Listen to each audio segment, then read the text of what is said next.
कैसे हो आप लोग। आई होप आप सभी अच्छे होंगे। आज की वीडियो में हम देखेंगे मॉर्फोलॉजी ऑफ सेल इंजरी, कोशिका क्षति की आकृति विज्ञान, जो कि हमारा पैथोफिजियोलॉजी सेकेंड सेमेस्टर का सब्जेक्ट होने वाला है। ठीक है, ये हमारा पार्ट 4 है। अगर आपने इसकी पहले वाली वीडियो अगर वॉच नहीं किया तो जाकर जरूर वॉच कर ले। आज की वीडियो हम देखेंगे morphology of cell injury and cellular adaptations, then some types and reversible cell injury.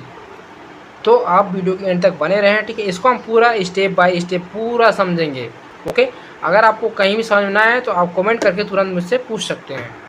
सो क्या होता है morphology is defined as it is the study of structure and form of cell. Morphology को कोशिका की संरचना और रूप के रूप में परिभाषित किया जाता है। ठीक है, तो ऐसा समझो जो हमारा मॉर्फोलॉजी होता है। ठीक है, मॉर्फोलॉजी के अंदर हम सिंपली क्या देखते हैं, जो हमारा सेल होता है। ठीक है, तो सेल की जो हमारी स्ट्रक्चर होगी, स्ट्रक्चर कैसी होगी सेल की हमारी, इसमें जो हमारे सेल होगा। ठीक है, तो सेल के हमारे शेप वगैरह क्या होंगे, फिर सेल के जो हमारे साइज वगैरह होते हैं। ठीक है, ये कैसे होंगे, तो ये सब हम किसके अंदर देखते हैं, मॉर्फोलॉजी के अंदर देखते हैं। अगर हमारी जैसे सेल इंजर्ट हो जाती है, ठीक है, सेल इंजर्ट कई प्रकार से हो सकते हैं, मैंने प्रीवियस वीडियो में बता चुका है। ठीक है, तो कई प्रकार से हमारे क्या होता है, सेल इंजर्ट हो जाते हैं। और कुछ कंडीशन में क्या होता है, दो प्रकार से उसको देखा गया। पहले होता है इनरिवर्सिबल भी होता है और हमारे रिवर्सिबल भी होता है। ये भी हमने प्रीवियस वीडियो में देखा है। तो रिवर्सिबल में हमारे कैसे होता है, रिवर्सिबल में कई कंडीशन में क्या होता है, रिकवर हो जाता है। इनरिवर्सिबल में क्या होता है, अगर एडॉप्ट अगर कर लिया, ठीक है, कुछ टाइम के लिए तो ठीक है, वरना क्या होती है हमारे सेल की जो होती है डेथ हो जाती है। ठीक है, तो ये देखने को मिलता है।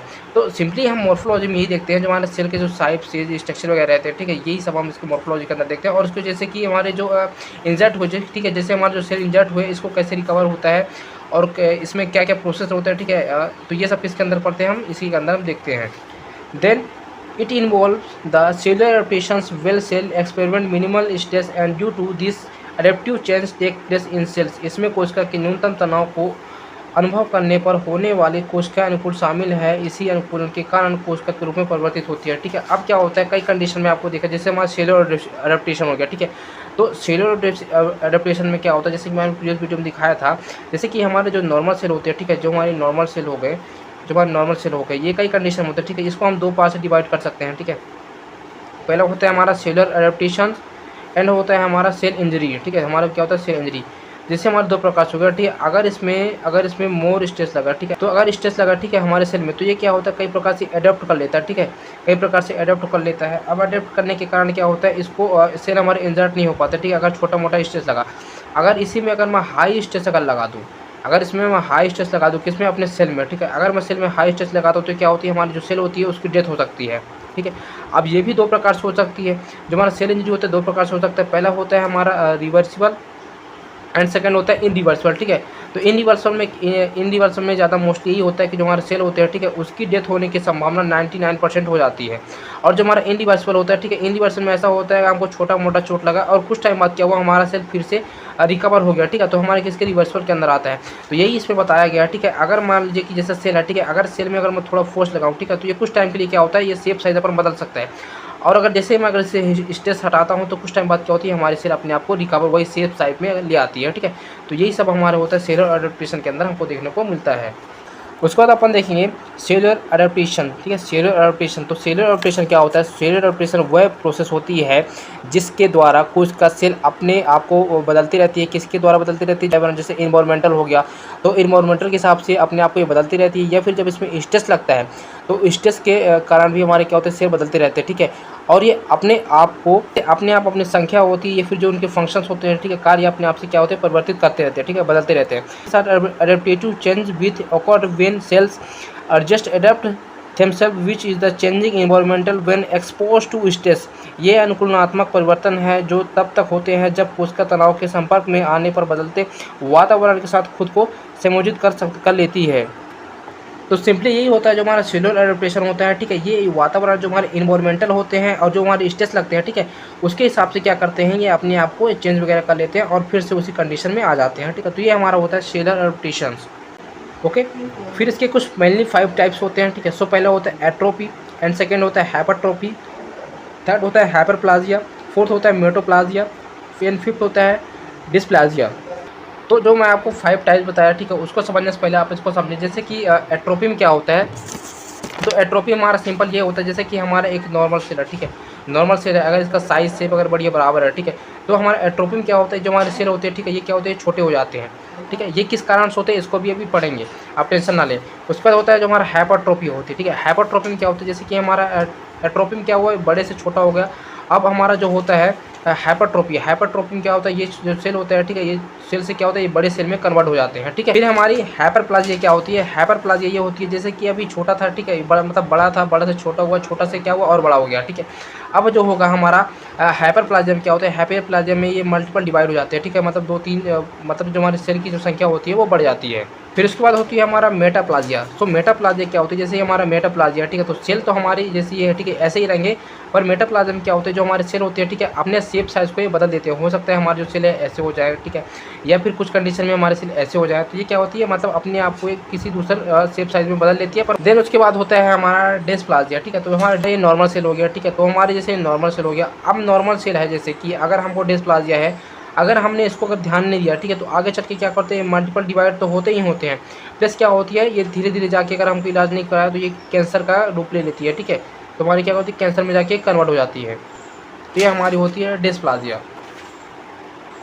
तो इसमें सिंपली क्या हुआ, जो हमारा एट्रोफी थे, ठीक है, ये बड़े से छोटे में कन्वर्ट हुआ। हाइपरट्रोफी क्या हुआ, जो हमारे छोटे छोटे थे, ठीक है, ये छोटे छोटे थे, बड़े में जाकर कन्वर्ट हो गया हाइपरट्रोफी में। फिर हमारे तो हमारे हाइपरप्लाजिया होती है, हाइपरप्लाजिया में क्या होती है, जो हमारे ठीक है, हमारे सेल तो बड़े हुए पर ये क्या होते हैं, मल्टीपल नहीं हुए, मतलब डिवाइड नहीं हुए, ठीक है, एक की जो संख्या थी उतनी रहेगी।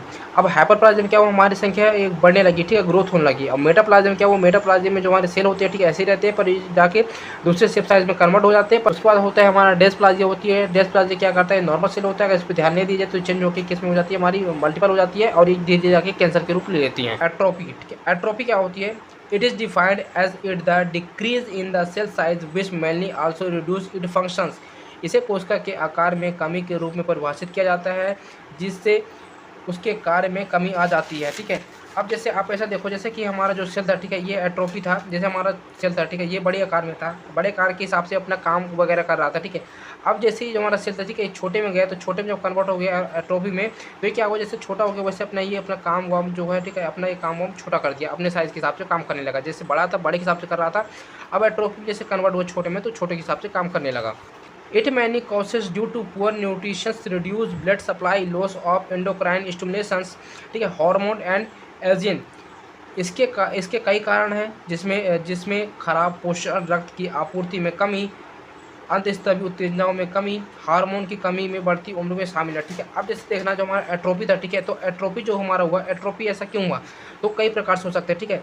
जो हमारा एट्रोफी था, तो जो हमारा एट्रोफी है, ठीक है, ये हमको क्यों देखने को मिला, ठीक है, इसके कारण क्या क्या है। तो सबसे पहले कारण ये है खराब पोषण, ठीक है, आप पुअर न्यूट्रिशन लेते हैं, उसके कारण आपको एट्रोफी देखने को मिल सकता है, ठीक है।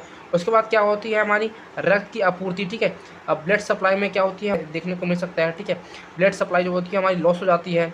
अब फिर उसके बाद एंडोक्राइन जो हमारी स्टिमुलेशंस होती हैं, इसके कारण भी आपको देखने को मिलता है, ठीक है, ठीक से हमारी जो हार्मोन्स वगैरह होती हैं वो ठीक से रिलीज़ नहीं हो पाती है, इसके कारण भी होता है। एंडोक्राइन का मतलब क्या होता है, एंडोक्राइन का मतलब ये होता है, ये हमारे हार्मोन्स रिलीज़ करते हैं, हमको एज के कारण भी हमको देखने को मिल सकता है, ठीक है। तो ये सब हमारे कारण हो सकते हैं, हमारे एट्रोफी का कारण हो सकते हैं, ठीक है, मतलब जो हमारे बड़े सेल थे वो छोटे में कैसे कन्वर्ट हो गए, तो ये सब इसके कारण थे। इट कैन बी फिजियोलॉजिकल, ठीक है, लॉस ऑफ हार्मोन। इसमें क्या होता है, जो हमारा शरीर, यह शारीरिक हो सकता है, ठीक है, इसमें हार्मोन्स का नुकसान होने के कारण भी देख सकते हैं, ये हमारे उदाहरण है, ठीक है, हार्मोन्स के नुकसान के कारण आपको एट्रोफी देखने को मिल सकता है।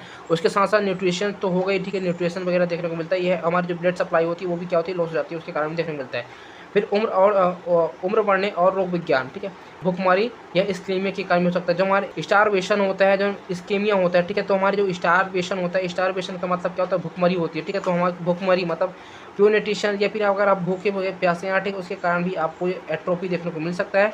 या फिर जो हमारी इस्केमिया होती है, इस्केमिया का मतलब क्या होता है, इस्केमिया का मतलब ये होता है, जो हमारी ब्लड सप्लाई होती है, ठीक है, जो हमारी बॉडी में ब्लड सप्लाई वगैरह होती है, इसमें क्या होती है, इसमें बाधा डालती है, ठीक है। जैसे हम देखो, जैसे हमारी ये वेसल्स हो गए, ठीक है, अगर इसमें जैसे कि ब्लड सप्लाई हो रही है, तो हमारी जो इस्केमिया होती है, ठीक है, इस्केमिया जो ये कुछ तरह से इस तरह रहती है, ठीक है, कुछ इस तरह से ये रहती हैं, ये क्या करती है, हमारी बाधा लाने के काम करती हैं। तो बात देखेंगे अपन हाइपरट्रोफी।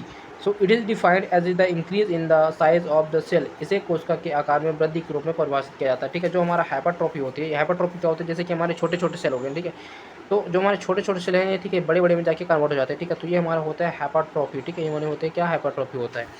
ये किस कारण से होता है दोस्तों, so it is the many causes due to increase in the number of organs and amount of structure protein. यह अंगों की संख्या और संरचनात्मक प्रोटीन मात्रा में वृद्धि के कारण होता है। ठीक है, तो जो हमारी अंग होती है, ठीक है, जो हमारी ऑर्गन्स होती है, ऑर्गन की संख्या और जो हमारी संरचनात्मक प्रोटीन होती है, ठीक है, जैसे कि आपको बताया जो हमारी एट्रोफी में क्या होता है, एट्रोफी में सिंपली ये होता था हमको न्यूट्रिशन की हमको कमी देखने को मिल रही थी। ठीक है, बॉडी में अगर हम कम न्यूट्रिशन लेते हैं या फिर जो हमारी ब्लड सप्लाई होती है वो प्रॉपर नहीं हो पाती है, उसके कारण क्या होती है, हमको एट्रोफी देखने को मिलती है। ठीक है, अगर यही सब चीज़ें जो एट्रोफी में देखने को मिली, अगर यही सब चीज़ें हम ना करें, हम प्रॉपर खाना वगैरह न्यूट्रिशन वगैरह लें, ठीक है, तो इसमें क्या होती है, इसमें हमको जो हमारी सेल होती है, ठीक है, ये प्रॉपर न्यूट्रिशन वगैरह पाएंगे, तो उसके कारण क्या होगा, हमारा जो एट्रोफी था वो किस में जाकर कन्वर्ट हो जाते हैं, हमारे हाइपरट्रॉफी कन्वर्ट हो जाता है। मतलब ये इसमें अगर प्रॉपर डाइट वगैरह लिया जाए, ठीक है, प्रॉपर न्यूट्रिशन वगैरह लिया जाए, तो इसमें क्या होती है, इसमें इस्कीमिया वगैरह देखने को नहीं मिलता है। ठीक है, जो हमारी सेल होती है हेल्दी रहती हैं। फिर it occur due to increase in the function demand और स्टिमुलेशन बाय स्पेसिफिक हार्मोन्स, या किसी विशिष्ट हार्मोन द्वारा कार्यात्मक मांग या अनुमानों में वृद्धि के कारण हुआ है। ठीक है, जैसे मैं आपको बताया था एट्रोपी में क्या होता है, एट्रोपी में जो हमारी होती है उसमें हार्मोन्स क्या है, हार्मोन्स स्पेसिफिक जो हार्मोन्स होती है वो रिलीज नहीं होती। ठीक है, उसके कारण भी उसको देखने को मिलता है। पर इसमें क्या होता है, इसमें जो हमारी स्पेसिफिक हार्मोन्स होती हैं, ठीक है, ये क्या होती है, रिलीज होती है, तो इसके कारण भी हमको क्या होता है, हमको हाइपरट्रोफी देखने को मिलती है।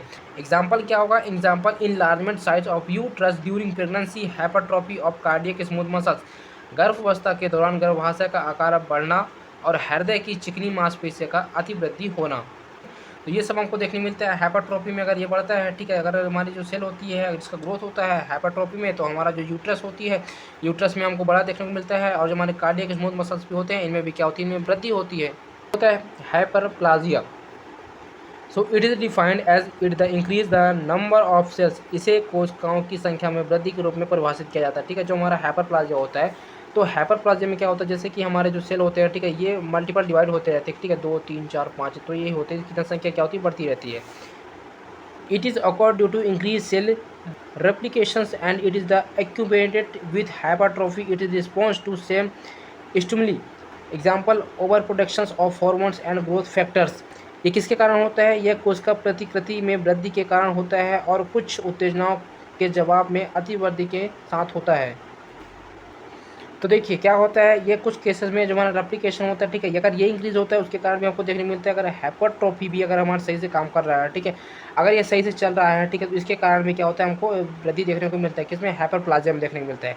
और सबसे बड़ा कारण क्या होता है इसमें, उदाहरण क्या होता है, हार्मोन्स में क्या होती है, इसकी वृद्धि होती थी, अत्यधिक उत्पादन के कारण भी हमको हाइपरप्लाजिया या फिर हमको मल्टीपल सेल देखने को मिलते हैं।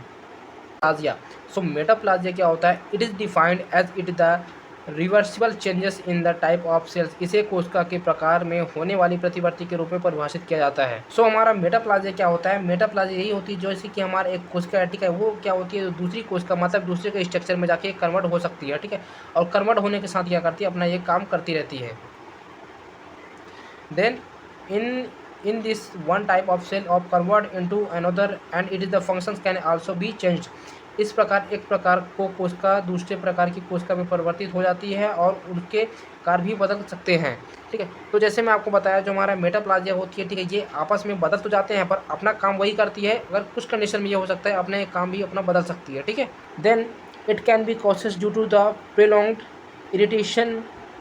Irritations, hormone distribution, nutrition deficiency, infections. ठीक है, ये क्या होता है, लंबे समय तक जलन या फिर हार्मोन्स का वितरण, पोषण की कमी या संक्रमण के कारण हो सकता है। ठीक है, जैसे कि हमारा जो मेटाप्लाजिया होता है ये अपने आप को चेंज क्यों करता है, तो चेंज करने का कारण सीधे यही होता है। हो सकता है आप लंबे समय से आपको कहीं इरिटेशंस हो रहे हो, ठीक है, इसके कारण हो सकता है, या फिर जो आपकी हार्मोन्स है, ठीक है, या फिर हो सकता है आपकी हार्मोन्स के कारण हो सकता है, या फिर आपको जो पोषण की कमी के कारण भी आपको देखने मिल सकता है। ठीक है, न्यूट्रिशन डिफिशिएंसी के भी कारण आपको देखने मिल सकता है, या फिर आपकी बॉडी में इन्फेक्शन वगैरह है। उस कंडीशन में क्या होता है, जो हमारी मेटाप्लाजिया जो सेल होती हैं आपस में अपना आकार एंड प्रकार एंड फंक्शन जो होती हैं वो चेंज कर सकती हैं। उसके बाद होती है हमारा dysplasia. So it is defined as it is the abnormal और disorder development of cell of irregular, इसे कोशिकाओं के असामान्य या अनियमित विकास के रूप में परिभाषित किया जाता है। ठीक है, जो हमारा डायस्प्लाज़िया होती है, जैसे मैं आपको बताया, ये पहले तो अब नॉर्मल सेल में रहती है। अगर इसको अगर ठीक से अगर ध्यान न दिया जाएगा, टाइम पे ध्यान नहीं दिया जाए, तो ये अपरिवर्तित मतलब मल्टीपल ये क्या करते हैं, ये ग्रोथ होने लगते हैं। ठीक है, इसका कारण क्या होता है, इसका कारण जो सेल होता है वो कैंसर में कन्वर्ट हो सकता है। और ऐसा क्यों होता है, जो हमारा सेल होता है, ठीक है, ये अब नॉर्मल ग्रोथ होने लगता है, इसमें जो हमारी WBC वगैरह होती हैं, ठीक है, इसका ग्रोथ कम हो जाता है, और जो हमारी सेल होती है, ठीक है, ये डैमेज हो जाती है और अब नॉर्मल ग्रोथ करने लग जाती है, जिसके कारण हमको कैंसर का रूप देखने को मिल सकता है। फिर it occur due to the chronic irritations and prolong inflammation, ये लगातार जलन और लंबे समय तक सूजन के अभाव के कारण होता है। एग्जाम्पल क्या हो जाएंगे, increase is number of layers of epithelial cells, arrangement of. अब स्थिति अवस्था में उपकला कोशिका की परत की संख्या में वृद्धि होती है। ठीक है, जो हमारी एपिथेलियल सेल होती है, इसमें क्या होती है, इसकी इंक्रीजमेंट देखने को मिल सकती है, इसकी जो लेयर्स होती हैं, और कोशिका व्यवस्था में भी वृद्धि होती है। ठीक है, जो हमारी जो कोशिका जो हमारी सेल होती है, जो अरेंजमेंट होती है, उसमें भी ये वृद्धि देखने को मिल सकती है। ठीक है, एपिथेलियल सेल जैसे कि मैंने आपको पहले ही बता दिया है, तो आप जाके इसको भी वॉच कर सकते हैं। ठीक है, इसको मैंने पूरा हिंदी और इंग्लिश पूरे में बता दिया। ठीक है, बाइलिंगुअल है ये, तो आप एक बार इसको और देख लें। एट्रोपी में क्या होता है, एट्रोपी में हमारा बड़ा सेल छोटे सेल में कन्वर्ट हो जाता है, किस कारण से हुआ इसको भी देख लिए। फिर छोटे से बड़े में कैसे कन्वर्ट हो जाता है, ठीक है, इसके कैसे मल्टीपल डिवाइड हो जाते हैं, इसको भी देखा हमने। मेटाप्लाजिया भी देखा, और उसके बाद हम जो डायप्लाजिया होती है, इसको भी हमने देख चुका। उसके बाद अपन देखेंगे 4 रिवर्सिबल सेल इंजरी। सो सेल इंजरी क्या होता है रिवर्सिबल में, जैसे आपको मैं बताया था, इसको और भी डिटेल में देखते हैं। It is a conditions injury which occurred when mild to moderate stress is applied on this cell back to this is the normal if stress in removed। यह एक ऐसी स्थिति है जिसमें हल्की से माध्यम तनाव लागू होने पर चोट लगती है और तनाव हटने पर कोशिका अपनी सामान्य स्थिति में वापस चली जाती है। जैसे मैं आपको बताया था, जो हमारे रिवर्सिबल में क्या होता है, जैसे हमारे सेल है, ठीक है, ये हमारे क्या नॉर्मल सेल है, अगर इसको क्या हुआ, अगर इसको चोट लगा, ठीक है, चोट लगने के कारण क्या हुआ, अगर मान लो यहाँ इंजर्ड हुआ, ठीक है, ये भी छोटा मोटा चोट लगा, तो यहाँ क्या हुआ, इंजर्ड लगा, ठीक है, अगर इसकी प्रॉपर ट्रीटमेंट वगैरह हो जाती है, ठीक है, तो इसमें क्या होती है, जो हमारी सेल होती है जीवित रहती हैं, इनकी डेथ नहीं होती। और कुछ कंडीशन में क्या होता है, जो हमारा सेल होता है, ठीक है, ये वापस किसमें नॉर्मल में चली जाती है। ठीक है, इंजर्ड से वापस नॉर्मल चल जाती है, मतलब हमारे सेल को वैसे ही कंडीशन में आ जाती है जैसे पहले थी। ठीक है, तो ये सिंपली हमारे होता है रिवर्सिबल में होता है। अगर मैं इन रिवर्सिबल की बात करूँ, तो इन रिवर्सिबल में क्या होता है, 99% केस ये होते हैं कि हमारी जो सेल होती है उसकी क्या हो जाती है, उसकी डेथ हो जाती है। तो इसके कुछ टाइप्स भी है, टाइप्स भी अपन देख लेते हैं। सो इसके मेनली 4 टाइप्स होते हैं। पहले होते हैं हाइड्रोपिक चेंजेस एंड हेलेन, होता है माइकोइड एंड फैटी चेंजेस। ठीक है, सो सबसे पहले देखेंगे हाइड्रोपिक चेंजेस, मतलब कि हाइड्रोपिक परिवर्तन। It is also know as cell swelling, इसे कोशिका स्विलिंग के नाम से भी जाना जाता है। ठीक है, जैसे कि मैं आपको बताया, जो हमारा हाइड्रोपिक होता है इसको हम सेल स्विलिंग के नाम से भी जानते हैं। ठीक है, इसमें भी वही लिखा है, जो हमारा होता है इसे कोशिका स्विलिंग के नाम से भी जाना जाता है। फिर देन होता है cellular swelling occurs due to accumulations of extra cellular ions and water inside the cell.